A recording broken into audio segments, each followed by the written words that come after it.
Muy buenas tardes, mi nombre es Claudia Navarro, terapeuta ocupacional. Les vamos a hablar sobre el impulso nervioso. ¿Listo?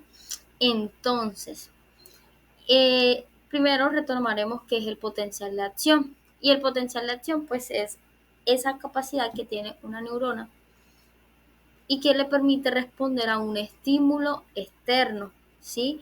Esto pues lo va a lograr gracias a la carga bioeléctrica presente en su membrana plasmática, ¿sí? En reposo, la neurona tiene una gran cantidad de cargas positivas cerca a la cara interior de su membrana y un exceso de cargas negativas en la cara interior de la misma.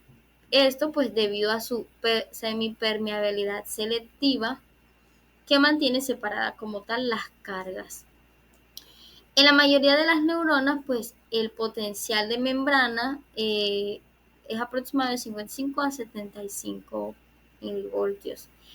¿Y qué es el potencial de membrana? Pues es la diferencia de potencial entre el interior y el exterior de una célula o una neurona que se encuentra en reposo o en distintos estados de activación neuronal. Hay tres mecanismos que permiten como tal mantener el potencial de acción en reposo o el potencial de membrana. El primero es la acción desigual de iones a ambos lados de la membrana, la incapacidad de la mayoría de los iones de abandonar la célula y las bombas de sodio y potasio. El potencial de acción, ay, creo que me, el potencial de acción de perdón. El potencial de acción, bueno, es un proceso activo, es básicamente el impulso nervioso, ¿sí?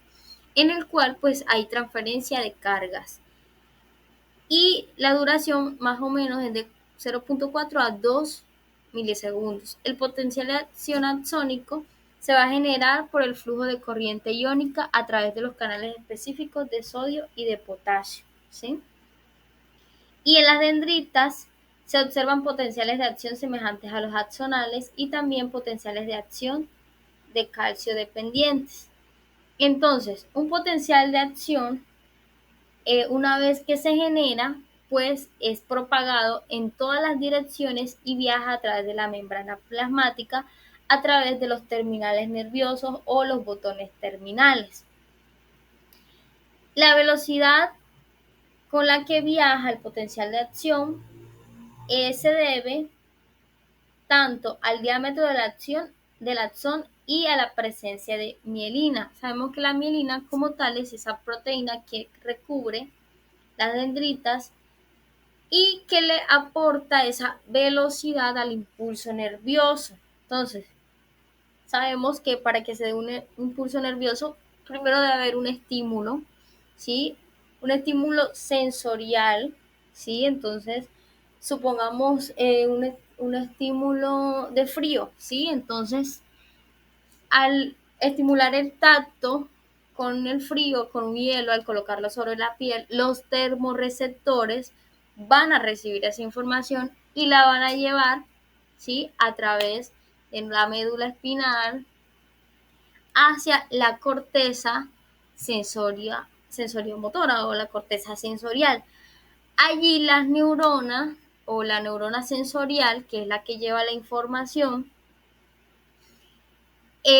al tener un acercamiento con la dendrita de otra neurona o de la neurona postsináptica, entonces, ¿qué va a hacer esta neurona? Va a abrir sus canales de sodio y de potasio y a través de ellos la neurona postsináptica recibe esos neurotransmisores que son enviados por la neurona presináptica hacia el espacio sináptico y ahí es donde se produce el potencial de acción, cuando esos neurotransmisores son recibidos por la membrana o la célula postsináptica, ¿sí? Este impulso pues se va transmitiendo, se va propagando de neurona a neurona. Las bombas de sodio y potasio. Cuando los potenciales sinápticos alcanzan por suma espacial o temporal una intensidad suficiente como para que se dé una despolarización del cono axonal, se va a producir un cambio en la conductancia de la membrana, ¿sí? Entonces, el grupo de canales de sodio que se mantenían cerrados a un nivel de potencial de membrana en reposo se abren, aumentando la conductancia del sodio, es decir, el paso del sodio. La despolarización que se produce aproxima el EBM al valor de 55. Entonces ocurre que se activan los canales de sodio, luego abiertos, pasando a un estado de refractaridad a un flujo de potasio o un paso de potasio, tanto por canales pasivos como por canales de potasio voltaje dependientes, así como una entrada de cloro por la positividad del interior celular dada por la despolarización. Después de ello, pues el proceso de apertura de todos los canales de voltaje dependientes disponibles para el sodio y para el potasio hace que se dé el todo o nada o la ley del todo o nada. Entonces, es decir, una separación es decir, para una condición dada, la neurona siempre disparará al alcanzarse el umbral y un potencial de acción de la misma intensidad, ¿sí? Entonces, la ley del todo o nada es para los casos en que el potencial alcanzado se hará independiente de la intensidad de los estímulos que se sumen para llegar o poder llegar al umbral excitatorio. La sumación temporal. Entonces, bueno, hay un complejo de integración de diversos impulsos, ¿sí? En una neurona o diversos tipos de impulsos. Entonces, para que se den estos procesos tenemos la sumación temporal y la sumación espacial. Entonces, la sumación temporal consiste en que un botón presináptico llega a un potencial de acción, ¿sí? Este descarga una cierta cantidad de neurotransmisores que producirá si la sinapsis es excitatoria. Un potencial graduado en la segunda neurona, ¿sí? Si la despolarización no es suficiente como para disparar un potencial de acción, el potencial electrónico se disipa y no ocurre nada. ¿Listo? Mientras que en la sumación espacial, para que se genere el potencial de acción en la raíz del axón de la neurona postsináptica, es indispensable que existan corrientes locales de magnitud suficiente como para llevar el potencial al umbral en ese punto. Ahora bien, la descarga de una sola sinapsis produce una despolarización en una zona muy pequeña de la neurona postsináptica y la corriente local que allí se genera no suele ser suficiente. Mientras que la descarga simultánea de varias sinapsis ubicadas en distintos lugares puede determinar ahora sí por suma espacial una corriente local que determine la aparición del potencial de acción. Entonces, ¿qué es la sumación temporal espacial? Perdón, es la descarga de varias sinapsis simultáneamente en distintos lugares, ¿sí? O sea, que se den al mismo tiempo en distintos lugares. Y esto determina como tal la potencial de acción, o sea, la información se está transmitiendo de neurona a neurona y eso permite como tal la propagación de ese potencial de acción, la sumación. La sinapsis. La sinapsis es la unión, por decirlo así, ¿sí? De los terminales axónicos o de las dendritas, ¿sí? De las neuronas pre y postsinápticas. Entonces, ¿cómo se da la sinapsis? Una neurona sensorial, que es la que lleva la información que ha recibido en los receptores que se encuentran en los diferentes órganos sensoriales. Entonces, esta neurona sensorial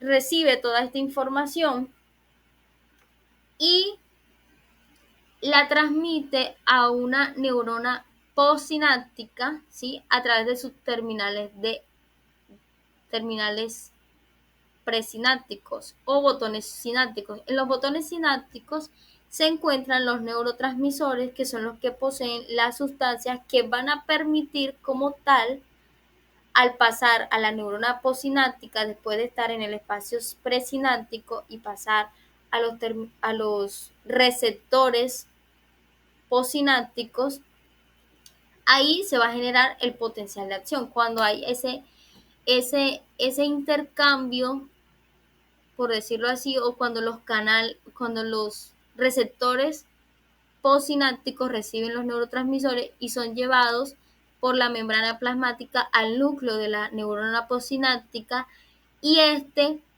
es, sí, es codificado en la neurona y propagado hacia otras neuronas, ¿sí?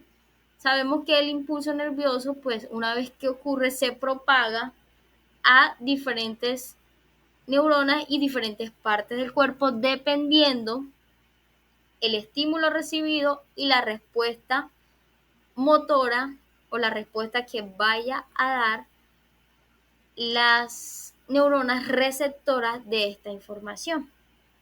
Entonces, aquí tenemos una imagen como un poco más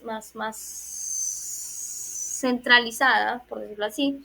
Entonces, en la parte de arriba, las verdes, pues, hacen parte de un terminal axónico de una célula presináptica. Entonces, las formas circulares son las vesículas sinápticas y los puntos son los neurotransmisores, que son los que llevan la información, por decirlo así, la información eléctrica o la información química. Entonces, los canales de calcio pues dan apertura y hacen que las vesículas sinápticas se abran y liberen los neurotransmisores al espacio sináptico. Cuando son expulsados, los receptores de los neurotransmisores activan sus canales iónicos, ¿sí? Y hacen apertura de estos canales para recepcionar o recibir los diferentes neurotransmisores en la célula postsináptica, y estos pues son llevados a través de la membrana hacia el núcleo de la célula o de la neurona, y esto pues provoca el potencial de acción o el impulso nervioso, el cual se propaga a través de otras neuronas hacia los diferentes lugares del cuerpo, los órganos u otras regiones del cerebro, permitiendo así como tal el paso de la información, ¿sí? Entonces, el potencial de acción lo que nos permite es recibir una información, procesar esa información y evocar como tal una respuesta adaptativa, ¿sí? Las neuronas y las células musculares son las que tienen la capacidad de evocar un potencial de acción, puesto que dependiendo del estímulo dado, pues esta información es recibida, es transportada a través de células sensoriales, ¿sí? Estas células sensoriales transmiten la información a través del impulso nervioso a otras células, a otras regiones del cerebro, y es devuelta en forma de una respuesta motora hacia los músculos o hacia el órgano, dependiendo el estímulo recibido. Por ejemplo, si era el fuego, o sea, si eran receptores del frío o receptores del dolor, entonces la respuesta motora sería quitar la mano, quitar el órgano, el miembro que está expuesto al calor o al frío, ¿sí? Sería la respuesta motora adaptativa, sería retirar el miembro que se está exponiendo a dicho estímulo en caso de que el estímulo sea nocivo. ¿Listo? Entonces, bueno, esto es todo por hoy. Muchas gracias por su atención. Que tengan una feliz tarde, una feliz semana. Gracias.